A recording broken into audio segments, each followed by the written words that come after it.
自2024年4月16日，每日圣安宫读经，较无上帝。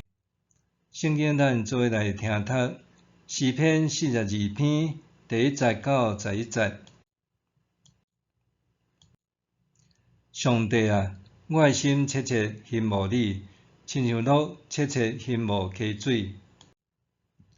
我的心喙焦羡慕上帝，永活的上帝。我什么时会当到上帝面前去朝见？我明日用目屎准饭吞。我的对敌一直问我：你的上帝伫倒位？我早前带众人做阵去上帝的厝，用欢喜称赞的声大家守座。我对念这个代志，心非常悲伤。我的心啊，你是安怎郁卒？是安怎伫我内面害惨？着仰望上帝，我犹豫要称赞伊，因为伊是我的拯救者，我的上帝。我的心伫我的内面郁卒，所以我要对约旦的地、赫文、米撒的山少念你。你的瀑布出声，深渊甲深渊相呼应。你的波浪，你的大涌淹没我。日是上帝施导伊的慈爱，暝是伊互我唱歌，对使我活命的上帝祈求。我要对上帝我的石盘讲：你是安怎袂记得我？我是安怎因为对敌的压迫、悲伤行来行去？我的对敌欺负我，拍碎我的骨头，因一直问我：你的上帝伫倒位？我的心啊，你是安怎郁卒？是安怎伫我的内面害惨？着仰望上帝，我犹豫要称赞伊，因为伊是我的拯救者，我的上帝。较无上帝，你敢有过枵餓甲喙焦的经验？人几日无食饭，咸菜还会当活落来；无水啉，却学得通生存。身躯的喙焦，还通借着啉水来止喙焦。那呢，灵性的喙焦要安怎是好？诗篇42篇是诗人渴求上帝的强烈写照，伊甚至甲家己比喻做一只喙焦的鹿，较无找溪水安尼渴望上帝。诗人阐述流亡的生命毫无归属，欠缺意义甲生存的动力。人若离开上帝，也是安尼。上帝是生命的源头，咱一旦离开上帝，就啥物拢袂当做。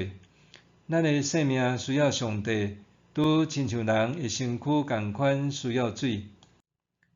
早期台湾普遍无自来水系统，当当时山区的部落用水拢需要靠人力，族人必须先上山去找水源，找到水源了后，搁再用竹仔来做水管引水。这是一项大工程。首先，族人着上山找竹仔，然后拄起机叶，甲竹仔破平，规边竹节对山顶，甲竹仔一支一支连接起来，最后引到部落。不过，自从各部落设置自来水管以后，引水的工作就无搁再亲像过去遐尼费气费力。尽管安尼，若拄着大水期，部落的用水还是着靠壮丁组成志工队上山巡视，排除糟蹋水管的树叶和杂物，或者甲水管刷去搁较悬山的水源，来解决民生用水的问题。2019年到2022年中间，因为久无落雨，台湾中南部面临严重的抗旱。倒落时，部落有一个线顶群组经常收到通知，提醒大家爱节约用水。教会做组织信徒的所在，顺势诚做传递信息甲宣导公共议题的平台。为了鼓励信徒珍惜水资源，我伫教会也分享一寡实际可行的环保行动。有一寡行动是众所周知，却无好好伫生活中落实。家庭方面，洗身躯的时，通徛踮大水桶内面，甲冲身躯的水流落来冲马桶。洗喙、洗面，也是洗手，必要的时才开水泉仔。冷冻食物通提早退冰，无必要用水来冲。洗蔬果和洗米水，通压花木。穿过的衫，一到定量才洗。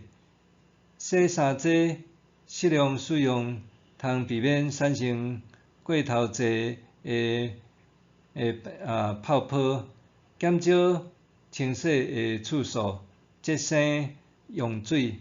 其他亲像洗温泉、酸水等休闲娱乐，也尽量爱避免。教会方面，鼓励信徒自备保温杯，减少使用一次性的免洗杯。爱用的时，鼓励信徒自备餐具，搁依照省水方法来善后。水礼拜、周间聚会和各种庆典，依照所需要的数量印制周报，也是听事单。其他消息通用通讯软体来传达，鼓励信徒使用个人的圣经信息，减少对听事单的依赖。默想，对于有限的水资源，我通采取倒一寡持续性的省水行动；对于受破坏的环境，我通采取倒一寡补救的改善措施。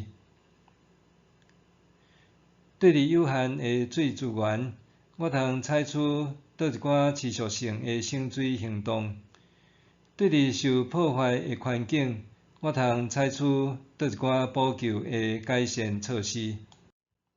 咱来做伙祈祷，创造水甲万物的上帝，求你互我纪念遐个欠缺水资源、无清气饮用水的人民，搁提醒我毋通随意浪费各种珍贵的资源。生命源头的主啊，求你帮助我时时亲近你，通互我的性命会当涌流丰富的活水。奉主耶稣的名求，阿们。愿上帝赐你身心灵拢永行平安。